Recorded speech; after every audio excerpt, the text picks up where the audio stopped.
Our crazy neighbors told our landlord we do hard drugs. We don't. To start the story, here is some context. I work in a small rural school and live in a duplex owned by the school division I work for. They don't reserve the school-owned housing for staff, but staff does get first dibs. My boyfriend and I, who were both born and raised and work in this small community, have been living in this house for 3 years. Okay, now for the story.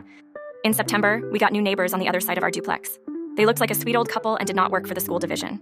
They got the house because it was empty and no other staff needed it. For 3 months, we tried to introduce ourselves to them. Every time we were outside at the same time, we would try to say hi, and they would always hurry into their house without saying anything back. Now to the end of March, and we still haven't met our neighbors. However, we have recently learned from other people that met them that our neighbors are retired and moved here from a few provinces away.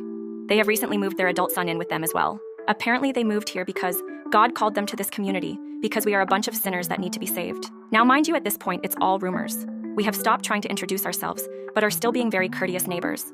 We don't listen to loud music, we make sure our TV is never too loud, and we make sure after 10 p.m. that we don't make any loud noises. Now to April. Just before Easter, I get an email from our landlord saying he needs us to call him as soon as we can. My boyfriend and I both come home for lunch that day so that we can call him together, and our landlord tells us something wild. He says our neighbors came to his office and told him we are doing and cooking meth in our house. They say there is a smell, and they didn't know what it was at first, but then their pastor came over one day and told them the smell was meth. Our landlord says they told him they could only smell it on Fridays and Saturday and theorizes we don't do it Sunday, because we need Sunday to sober up for work.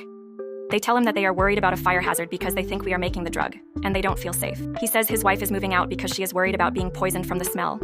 Our landlord, having known us for a long time, does not believe them. He tried to calm them down and tell them it's not anything to worry about. They get upset and threaten to call the cops, so our landlord has warned us about all this and tells us to just be prepared in case the police do show up. And he advised us to let the police into our home to look around and see we have nothing to hide. Now to the present, May. There has been no police show up at our house. We have not seen our neighbors in weeks and believe they are almost never home because there is never any vehicles there. We have stopped being the nice neighbors and do not worry about how loud our TV is or if we make loud noises at night. A bit petty of us, but what would you do if your neighbors were trying to get you kicked out? Today I get another email from my landlord saying he needs me to call him. He says my neighbors claim that the husband is in the hospital and the doctors have found traces of meth in his system, and they want us evicted immediately. Again, our landlord doesn't believe them and tells them to not worry, but to make them feel better, he is coming to tour both of our places next week. My boyfriend and I have both offered to provide drug tests to our landlord to show the neighbors. They will obviously be negative for everything. This has been absolutely insane.